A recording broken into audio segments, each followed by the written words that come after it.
বিজেপির কর্মীরা কেন বিজেপি করছেন বা বিজেপি কর্মী হয়েছেন তৃণমূলের অত্যাচারের কারণে। বিজেপি তৃণমূলের অত্যাচারের কারণে বিজেপি হচ্ছেন, বিজেপিকে ভোট দিচ্ছেন। আমি তাদের কাছে অনুরোধ করব, একটু চোখ কান খোলা রেখে দেখুন তো, লিপস অ্যান্ড বাউন্স কোম্পানিতে, অভিষেক ব্যানার্জির কোম্পানিতে, শুনেছি নাকি ওরা অভিষেক ব্যানার্জি তার কোম্পানির জন্যই তো আমাদের রাজ্যে 100 দিনের কাজটা বন্ধ হয়ে গেল।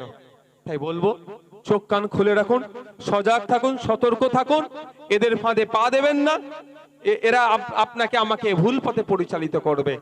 এতদিন পরে দিল্লির বিজেপি সরকারে একটু হিউজ ফিরেছে যে ফেক জব কার্ড গুলো কারা বানিয়েছে তাদের নাকি খোঁজ করছে এতদিন পরে। এখন ওদের শুভবুদ্ধির উদয় হয়েছে। 100 দিনের কাজে যদি কোনো জায়গায় দুর্নীতি হয়, 100 দিনের কাজের আইনে উল্লেখ আছে, সেই জায়গার তদন্ত কাজটা স্টপ করে দিয়ে তদন্ত করবে কে? কেন্দ্র সরকার। কতদিন ধরে এই দুর্নীতি হয়েছে ভাই? 2 বছরের অধিক। কি তদন্ত করছে 2 বছর ধরে? কজনকে জেলের হাওয়া খাইয়েছে বিজেপি সরকার? তৃণমূলের যারা দুর্নীতি করেছে বিজেপি কেন এখনো তাদেরকে জেলের হাওয়া খাওয়াচ্ছে না?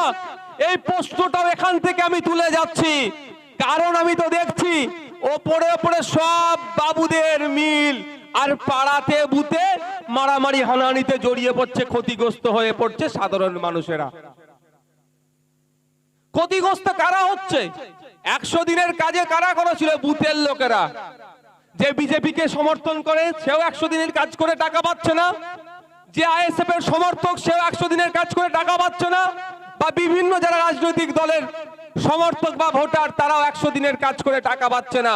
কিন্তু 100 দিনের কাজের আইনে বলা আছে, কাজ করার 15 দিনের মধ্যে যে কাজ করেছে তাকে টাকা বুঝিয়ে দিতে হবে।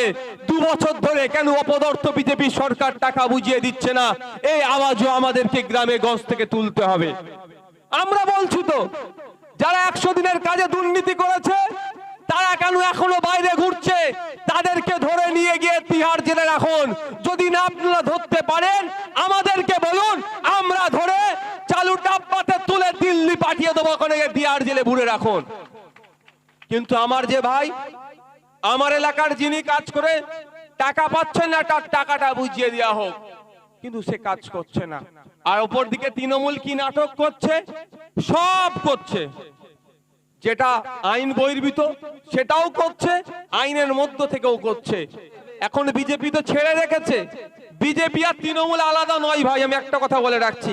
এখানে অনেকে তৃণমূলের উপরে রাগ করে বিজেপিকে ভোট দেন। আমি তাদের উদ্দেশ্যে বলছি, বিজেপিকে ভোট দেওয়া তৃণমূলকে ভোট দেওয়া সমান। আমি তাদের উদ্দেশ্যে বলছি, অনেক বিজেপির কর্মীরা কেন বিজেপি করছেন বা বিজেপি কর্মী হয়েছেন তৃণমূলের অত্যাচারের কারণে।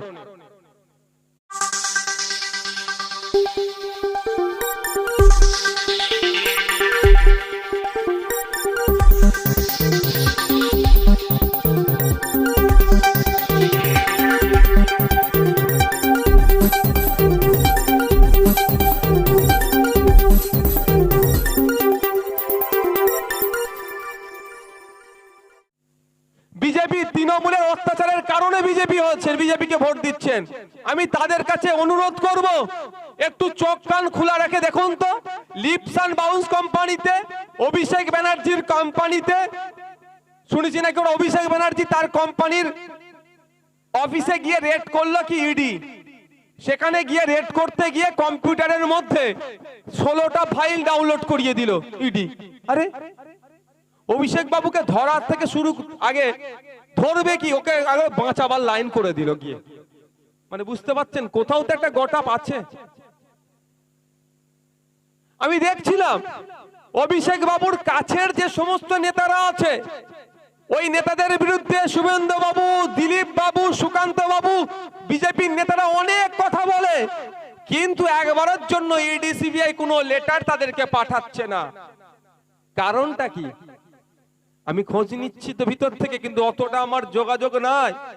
কিন্তু বাইরে থেকে যতটা দেখতে পাচ্ছি, বাস্তবেই দেখছি ভোট পরবর্তী হিংসাতে সব থেকে বেশি আমাদের রাজ্যে যারা ক্ষতিগ্রস্ত হয়েছে আমার বলতে দ্বিধা নাই, সেটা বিজেপির সাধারণ কর্মীরা, তারপরেই আইএসএফ এর ভাইরা ক্ষতিগ্রস্ত হয়েছে। কিন্তু আমি এটা বিজেপির যারা সাধারণ কর্মী তাদের উদ্দেশ্যে বলছি, আপনারা তোদের সরকার তো কেন্দ্র সরকারে আছে, যাদেরকে নোটোরিয়াস ক্রিমিনাল বলে আখ্যায়িত করলো, সার্টিফিকেট দিল ন্যাশনাল হিউম্যান রাইটস কমিশন, কেন এখনো পর্যন্ত তারা অ্যারেস্ট হচ্ছে না? আপনারা আপনাদের ওপর নেতৃত্বদেরকে একটু বলুন। আমাদের তো ওপরে কেউ নাই, আমাদের তো কোনো ব্যাকআপ নাই, কিন্তু রাজ্যে বিজেপির ব্যাকআপ তো সেন্ট্রাল বিজেপি আছে। কোথাও একটা ভালো আন্ডারস্ট্যান্ডিং হয়ে আছে, আর মার কারা খাচ্ছে? বুথের বিজেপির কর্মীরা। আমি আপনাদের বলবো একটু চোখ কান খুলে রাখুন। ডিসেম্বর মাস শুভেন্দু অধিকারী গত বছরে বলেছিল, বিজেপির কর্মীরা তো অনেক ভেবেছিল, সাহস পেয়েছিল, এগিয়ে আসলো। আর একটা ডিসেম্বর পার হয়ে গেল, মার কারা খাচ্ছে? বুথের বিজেপির কর্মীরা, বুথের মানুষের। আর শুভেন্দু অধিকারী মমতা ব্যানার্জির সাথে বসে চা খাচ্ছে। এরা আলাদা নয় ভাই, বিজেপি আর তৃণমূল দুটো যা শুধু ফুল আলাদা, গোড়া এক জায়গায় বাঁধা। তো যে কথা বলছিলাম, এর মধ্যে আপনাদের বলে রাখি যে পশ্চিম বাংলার 20 লক্ষের অধিক মানুষ 100 দিনের কাজ করে টাকা পাচ্ছে না। যে টাকাটা বন্ধ রেখেছে, এটাও কেন্দ্র সরকার বাংলার মানুষের সাথে দ্বিচারিতা করছে। এর জবাবও আগামী 2024-এ দিতে হবে। কারণ আমরা যে ভাই কাজ করেছে তার টাকাটা দিয়ে দিন, যারা দুর্নীতি করেছে তাদেরকে দরকার লাগলে তিহার জেলে গিয়ে রাখুন, তাদের আমাদের কোনো দেখার দরকার নাই। কিন্তু উপরন্ত কি করছে? যারা দুর্নীতি করলো তারা ফাঁকাই ঘুরছে, আর যে ভাইরা 100 দিনের কাজে করলো টাকা তারা এখনো পাচ্ছে না। কেন? কেন্দ্র সরকার বাংলার 100 দিনের কাজ যারা করেছে তার সাথে দ্বিচারিতা করছে। এ ধিক্কার, নিন্দা আমরা জানাই।